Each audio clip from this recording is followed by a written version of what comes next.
Bitcoin has just broken out above $35,000 and made yet another yearly high, bringing up the majority of the altcoin market with it. Now, in today's video, we are going to talk about the three altcoins that I am personally keeping an eye on for the month of November. You can expect to hear about all of this in today's episode of the Everything Crypto Show. Now, before we get into the top three lists, just a friendly reminder that I am not a financial advisor and I definitely do not offer financial advice on YouTube. I am simply here for your crypto news and entertainment purposes. And if you are entertained or if you do find the videos informative, please consider dropping a sub or a like, as it does show me that you appreciate the content, and I do appreciate it very much. So now we're going to hop into the top three list, as we can see that Bitcoin here is making a new 2023 high, sitting at just over $35,400. And the number one coin we are going to talk about here is Solana, which has been on an absolute tear over the past month. We can see that Solana is up over 83%, starting the month at $23 and currently sitting at $42. Now, if we actually take a look at the past 1 year, and more importantly, I would say take a look at the year-to-date performance here, Solana actually started the year around $10, which means it is now up, about 4x from that year-to-date entry price. And ironically, the collapse of FTX did kind of mark, close enough to the bottom for the actual coin itself. So there's been a couple of things that has kind of been going on in the Solana ecosystem that I do think has led to a lot of the bullish price action. And the first one, obviously, I think would just be the fact that it is no longer associated with FTX, and more importantly with Sam Bankman-Fried, who we know had a massive stake in Solana. I think that was a big part of the reason it did get hit so hard in the bear market. And now that, we're Solana's kind of moved on from that, essentially. It's maturing. The ecosystem is growing without FTX and Sam Bankman-Fried, and that is definitely being reflected in the price action. So for starters here, we actually spoke back in August about how Solana Pay was integrated with Shopify for USDC payments. So Solana Pay is built on top of Solana, and effectively it is basically a decentralized payment protocol built by Solana Labs, and now that has in fact been integrated by Shopify, allowing millions of businesses on its platform to use it for payments. So going with USDC was not unintentional. Most merchants are probably more willing to accept something so closely tied to the dollar, and USDC is gaining a lot of traction in the United States. So the protocol will consider adding cryptocurrencies like Sol and Bonk in the near future. But the more important thing to note is that whether the payments are being made in Solana, USDC, or Bonk, the important thing is the fact that Solana is actually going to be used as the gas fee for the payments via Solana Pay. And, Shopify, I'm sure you know Shopify is, they account for 10% of total US e-commerce and $444 billion worth of global economic activity.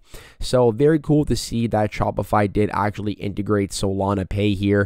And the reasons they talk about are basically just the very impressive statistics of Solana. So credit card processing fees usually cost the business about 1.5 and 3.5% per transaction. But because Solana is so cheap, it's basically free, right? Like the average cost per transaction on Solana is 0.00025 or fractions of a penny. And another big thing that was kind of dragging Solana down last year was the downtime of the blockchain, but it has actually had a 100% uptime in Q2, and I believe as well in Q3.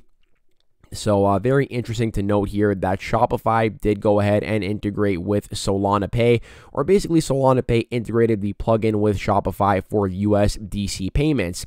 Now, the second tailwind here, I think that is really benefiting Solana is the fact that Visa announced that they were going to be introducing USDC settlement on the Solana blockchain. They did start off here with Ethereum, and now they have also gone ahead and introduced this testing with the Solana network. And they said in a statement that the development could help improve the speed of cross-border settlement and provide a modern option to our clients to easily send or receive funds from Visa's treasury. So we have adoption here from Shopify, adoption from Visa, and I think the most recent catalyst for Solana has been Fire Dancer, I believe it's called. Yeah, so Firedancer is basically a new validator client, and this has been kind of built out by Jump Crypto, a big crypto investment firm, and this is designed to significantly improve the scalability of the network, diminish latency times, and overall enhance network performance. And this is a quote from Raul Paul, a CEO and co-founder of Real Vision Group. He was a former executive at Goldman Sachs, and basically said the Firedancer is a very big deal. It is a quantum leap in speed, 10 times faster than the fastest blockchain today, while increasing the security and robustness of the Solana virtual machine. And taking a look at the Solana chart as well, we can definitely see a massive move here after a retest of the, actually if I zoom in here, you can see Solana did go ahead for a retest of the bull market support band on Monday, October 16th. And since then, it is basically up only, right? Actually up about double more or less from $20. Currently sitting as this video is being recorded at $42. So that is why Solana is number one here on this list. And moving into spot number 2, that is going to be AVAX. So AVAX on the day is up about 7.23%, up about 15% over the past 7 days. 26% over the past month. But if we actually take a look at the chart here, we can see that it definitely is still sitting, if we zoom out, like it still looks like this altcoin is basically sitting at all-time low territory, which is at around the $8.50 mark. Now, there is one bearish catalyst and one kind of bullish one that I do want to talk about. And the bearish catalyst is the token unlock here that is scheduled on November 24th. And it represents 2.7% of the circulating supply of AVAX, and currently worth about 106.9 million, with about half of that going to the team, 25 million to partners, 18.7 mil to the Avalanche Foundation, and 12.6 million set aside, it says, for a possible airdrop. And then this is in addition to 100,000 AVAX or 1.1 million released per day for staking rewards. So obviously token unlocks are bad because it dilutes current holders of the token. And I do think that could be a bearish catalyst, as we do know that, these token unlocks do tend to kind of ignite selling events because people know that a bunch of new tokens are going to be hitting the market for the team to potentially sell and actually realize some gains. Now, the bullish catalyst for AVAX, something that I don't see anybody talking about, something that I kind of came across on the Reddit page. So here was an AMA with Emin. This is the CEO and co-founder of Ava Labs. And what I actually want to do is type 2.0. And we can actually see here if I find it in the article. So somebody says, what are the features or characteristics of Avalanche 2.0 that you can share? And I personally had never heard of Avalanche 2.0. So when I saw this question on Reddit, I was pretty interested. And he basically said that much faster without compromising security. Didn't think it was possible, but it turns out there is room to improve Avalanche even further at the protocol level. Coupled with Firewood, the fast database that is built specifically for blockchains, expect a blazingly fast system, and also architectural changes that make it cheaper and easier to bring validators online. So it looks like just as Polygon kind of introduced their own 2.0, it appears that Avalanche is now looking to release their very own Avalanche 2.0, which is a big upgrade to the network, and not something I hear a lot of news about yet. So I do think that once this kind of hits the mainstream narrative, this could be a nice tailwind for the AVAX token, which, if we zoom out here, is still significantly beaten down from that all-time high, which came in at just under 150 USD.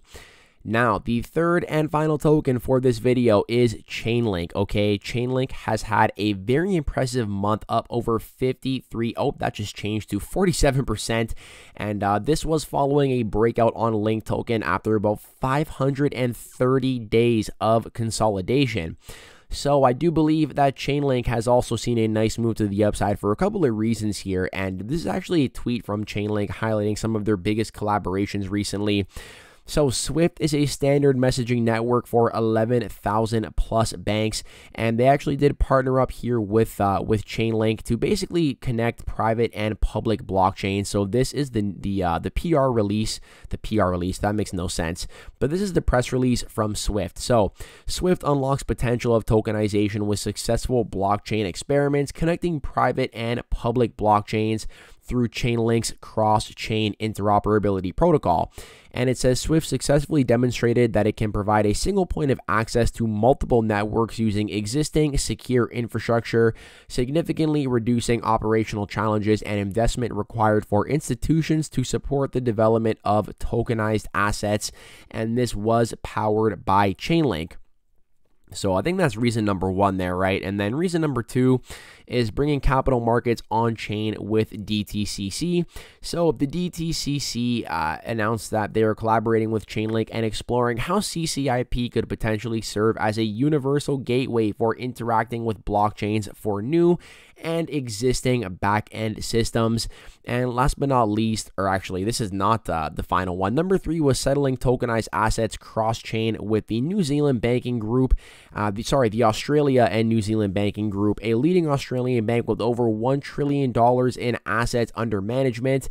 And we did actually speak about this a while back. There was actually verification on the Chainlink CCIP Explorer that they used Chainlink to transfer assets. It was either from Ethereum to Avalanche or from Avalanche to Ethereum, but they basically used it to basically transfer a tokenized version of the Australian dollar, the AUD, from one blockchain to another.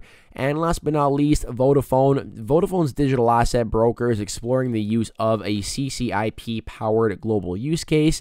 Vodafone DAB also joined the Chainlink network as a node operator, and yeah, it's some big partnerships there for Chainlink. A big reason that I do think it finally broke out of this range it had been in for such a long time, right?